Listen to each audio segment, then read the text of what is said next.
All right, so we're up here in western Montana. We're just basically on Hungry Horse Reservoir, and we're just driving down the road looking for inlets. So this inlet we found here is, it's got a lot of flow to it.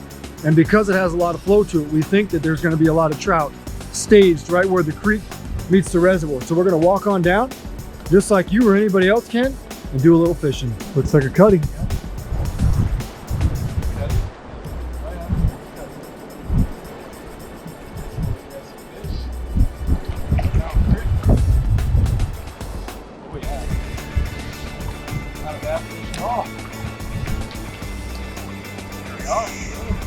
Beautiful cutty here up in the high mountains of Montana. Absolute beautiful fish. Johnny Boot. So Mitch just thought he was snagged. Mitch just thought he was snagged. He was yelling at himself. And look what came up. Really nice cutty. Really nice cutty. I think that might be a... I think it's a bull trout. No. What do you think it is? I think it's a whitefish. Dude, that's not a whitefish. That's definitely a trout. Is it a trout? Yeah, I think it's a big cutty actually. That's a big cutty. Big cutty. I got news for you. That might be a bull trout. No, it's a big cutty. Not dark. We've got a debate going Oh, no, here. it is a bull trout. It's a bull trout. I can see the spots on it. So be really quick. Get him in the net and leave him in the water, okay? Yep. Ooh! All right, so beautiful bull trout. First bull trout we ever caught on Pautzke Outdoors. To be honest, we're fishing for cutthroat and just caught this guy. And I know some people do take pictures with them, but it's illegal to take them out of the net, we believe, in the state of Montana. So we're gonna leave this in here. As you can see, he's lively. We're gonna send him back home and be happy that we got a chance to see a bull trout for the first time. All right, Mr. Bull Trout, we'll see you next time. Goodbye. Well, feet are freezing. All this ice melt, ice runoff. I decided to take my hit indicator off just to kind of drift it right along the bottom. One picked it up right away. It's gold, ain't it? All right, well, we're freezing our feet off. Chris told me not to bring waders on this trip. That was obviously the wrong decision, but hey, it was worth it. Got out to that deeper part and got a nice cutthroat. Gold label salmon eggs drifting right along the bottom. Pretty fish. I'm gonna run you through the techniques that we used today. We used two that brought in all our fish. So the first one is a technique that you've seen many times before on Pautzke Outdoors. It is a simple float rig. I have my hit indicator here and a split shot sinker right below it on a 4-pound test line. Now you need the 4-pound test line because these fish can be picky. Sometimes we had a little bit of hard time kind of picking them up. And then I have a couple split shots staggered all the way down to my size 10 salmon egg hook. All right, then the second rig we used today, all I did was just take off my float just like this, and then, well, bam, you got a bottom bouncing rig. So we've kind of changed up our tactics here a little bit. Earlier in the day, we were using a float. We were doing so because we always do. It's an indicator. You know when the egg gets picked up right away, you're able to set the hook and bam, it's right in the mouth every time. Unfortunately, this is super deep right here, and it's kind of hard to run a float this deep. So instead, we're fishing right off the bottom. These fish seem to be right on the bottom. By taking the float off and getting those baits to where the eggs are floating right and tumbling down on the bottom, we've been getting picked up pretty consistently by these cutthroat. It's working out pretty well for us. Okay, so today I used two baits that really brought in my fish. One was the Balls of Fire Gold Label Salmon Eggs, one of my all-time favorites. And then the second one, I switched over to Pautzke's Red with Glitter Fireballs. Now, you know something similar there? That glitter was the key today. It really caught the fish's attention and they were biting almost every single drift. That's a nice one. That's a real nice one. Ooh, you gotta come this way with the net. Yeah. Oh yeah. Nice cut. It's got a lot more color too. Yeah, it's dark.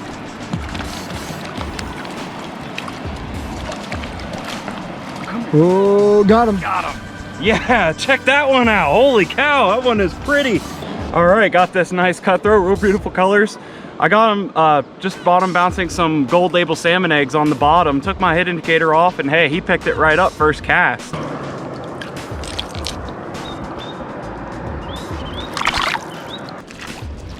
Trout. Yes, it is. Cutthroat.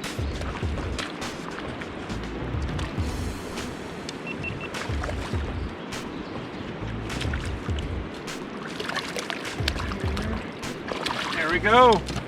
Got a nice cutthroat here. We're gonna get him back. It's real pretty fish. We're having a great day out here. All right, so when you're fishing any of the inlets here on the lake, or any lake really in the entire Rockies, it's pretty simple. You've got to cover water. Normally, we would go right up here where you see the fast water starting to meet a little bit of slow water, and then you have a nice little run right through here. We'd fish on the outside of the run, right outside the fast water where the trout come to ambush it. They weren't up there today. We only caught one fish up there. However, as we drop down in the run, you can still see water moving. There's still current here. The fish are actually in the lower end of this run, ambushing bait all the way down. Now, we had to work our way all the way through here to find that out. And you may have to do the same thing. And it could change hour by hour, day by day. And as the sun goes away, they actually may come up closer to the surface. You never know, but make sure to cover all those different aspects of fishing in order to ensure success. You know, Glacier National Park is one of the prettiest places in all of North America. It's also one of the busiest tourist spots during the summer months when it's open. And you know what? Everybody's always looking to take their family a place to fish anywhere near the park. And the park has a lot of specific regulations. It can be a little bit difficult to take kids fishing or for first timers. However, close to that park is Hungry Horse Reservoir.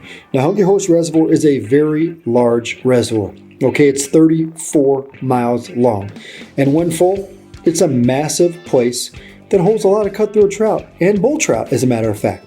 Now, we came out here today and we basically just went to inlets because we know that inlets are magnets for trout. We saw a lot of other people, to be honest. We saw people from Nebraska, people from Ohio, people from Montana that were out there fishing off points and not catching anything. Sure enough, we went straight to the inlets, just like you should, and you can have a lot of success doing what we did today. Today's episode of Pautzke Outdoors was filmed with products that we use all the time. Montana Mitch used pink shrimp and green label salmon eggs, switched back and forth between the pink and the red. And then there was John, and John teamed up and used anywhere from the gold label to the red with glitter fireballs. Switching up kept us in and basically kept us catching fish almost all day long. You know, we did catch a lot of those mountain whitefish, but we caught a lot of beautiful cutthroat as well. Now, those of you that are new to the area, think about this. This reservoir has not been stocked according to state record since 1990, which means there's a self-sustaining population of those cutthroats in here. And for a lake that's almost 24,000 acres when full, it's a great place to go and explore. And you guys can do what we did. We just started driving, and anytime we saw an inlet or a creek that came under the road, we tried to find a way down there, whether it was walking into a campground, whether it was walking into a picnic area, or just scaling a mountainside. We went down there and caught beautiful cutthroat after cutthroat. Now, at the end of the day, we finished off where good old Montana Mitch thought he was snagged on the bottom. Sure enough, that bottom proved to be a rare, elusive bull trout. And at the time, we thought, you know what, we're not even allowed to take these out of the water. It's against state law. These are protected. And then we later found out that during certain times of the year, which this is in that time frame, you are allowed to keep bull trout. Sure enough, we didn't want to take a chance. You can see it in the net here, and you can see it swimming away to live another day. Now, come up here, bring your Pautzke bait, bring a bobber or bottom bounce it, and you have a great opportunity to catch beautiful trout in the Montana wilderness, just like we did.